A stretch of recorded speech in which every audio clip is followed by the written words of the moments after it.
for anyone running a small business. Marketing maestro Kerwin is next.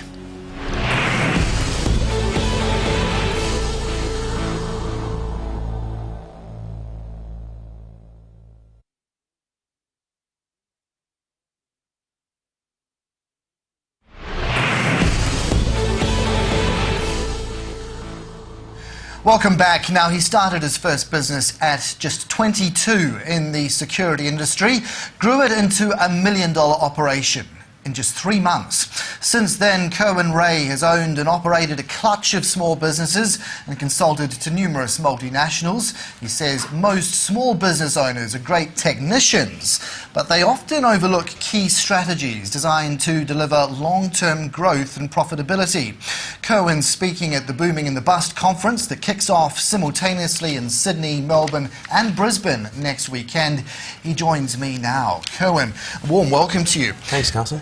This idea of kicking things off at 22, just put into perspective. Tell me the story on how you dreamt it up and made it boom as you did. That's quite phenomenal. What was the real secret? Look, I don't know if there's any secret per se. I failed high school, and I failed it very well, very successfully, every subject except for maths, and it was veggie maths that I passed, and I think my teacher felt sorry for me.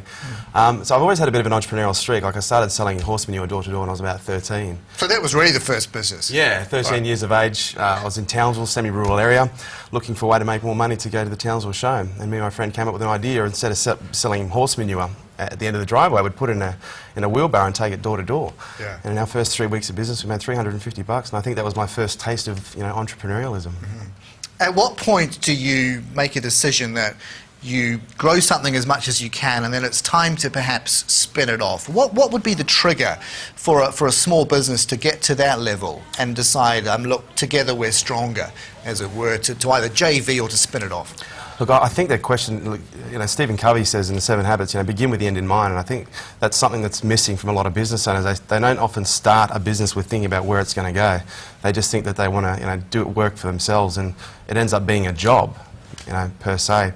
And I think for most people, they should start with the idea of, what point do I want to sell it, or what do I want to do it? Because I think for a lot of businesses, they make the most money when they're having the most fun, and then when the fun starts stopping, the revenue starts sliding, and the business isn't as valuable then. So as a result, it comes down to profitability or fun. I think every business owner should do what they do for fun. So at the moment that fun sort of expires, is that the time to move on? I mean, realistically. Look, I think that's an open question. I think for some people it is, but I think for others, it really should be, when the business is it's a hard question because, when is a business going to be most profitable? But I think once you get a business to a certain point where the valuation is reasonable, ultimately that's what a business is built for, to be sold. That's where the most money is made, and I think that's important. Tell me about this idea of competing in the same space as someone else, almost arguably even if you're next door to someone else, or over the road from someone. Is there a decision point, and should there be a decision made that this is almost counterproductive, that we're fighting for the same customers, that we should actually just acknowledge that and team up? And how do you bring about that alliance, as it were? Okay. Look, I think when it comes to looking at two businesses strategically working together for mutual benefit, or a joint venture, as we call it, there's two ways you can do it. You can do it with non-competitive businesses, which is probably the best way to do it, where you identify your customers, you identify their patterns of interest, you identify their other buying habits, and then you look at those buying habits, you identify other businesses that have more clients just like that. Now, for example, and I was talking about earlier, I had a client that was a beauty therapist, and we surveyed a client base. And from the survey, we worked out that 80% of our clients drove European cars. So the best option for us, or the most obvious option for us, was to approach BMW, Mercedes and Audi and propose a joint venture where we offered free gifts to all the new car dealers' clients, gifts that would bring them back into the beauty therapist business. So the operative thing, though, is non-competing. Just define that. Well, non-competitive is ideal, but I'll give you an example. I've got one client that actually did a joint venture with a direct competitor, but it was in 2 different states. He was a caterer, and he generates most of his business online. And his major competitor online that ranked number 2 under terms of catering on Google was in Victoria, but he didn't supply Sydney. So my client rang the competitor in Victoria and said, look, do you supply Sydney? He said no. I said, well, I do. I said, I'd like to put my button on your website saying for Sydney orders, click here, and I'll do the same for you. And that one button, that $5 piece of HTML, added an extra $100,000 to his bottom line on a competitor's website, just in a different area. This idea, though, that say you're occupying a corner site, and you've got 3 competitors on 3 other corners. Yes. It doesn't seem as if anyone's going to win out on that. It's bleeding business from each and every one of them. How's that understood, and how's that justified? Can you see that operation lasting and thriving? Look, I think every opportunity, like any situation is an opportunity depending on your mindset. And I think if you've got 3 businesses that are in direct competition with each other in the same area, it really comes down to, who's going to create the most compelling reasons why they should be the first choice. Mm-hmm. And I think it's not necessarily a death sentence for all, but I think it's an opportunity for one to really stand out. The idea, though, that you can go into a company and really bring about change, you've said in the past that you won't just go into any business. There have to be certain key criteria, one of which is that you have to be making some money. Yes. I mean, if you've been losing a lot of money, and in fact, if you've actually recorded big losses, is there any help for you, Kerwin? And if so, what can you offer? Oh, look, the reason I have a criteria, the biggest thing is mindset. They've got to have the right mindset, and a mindset that's going to grow.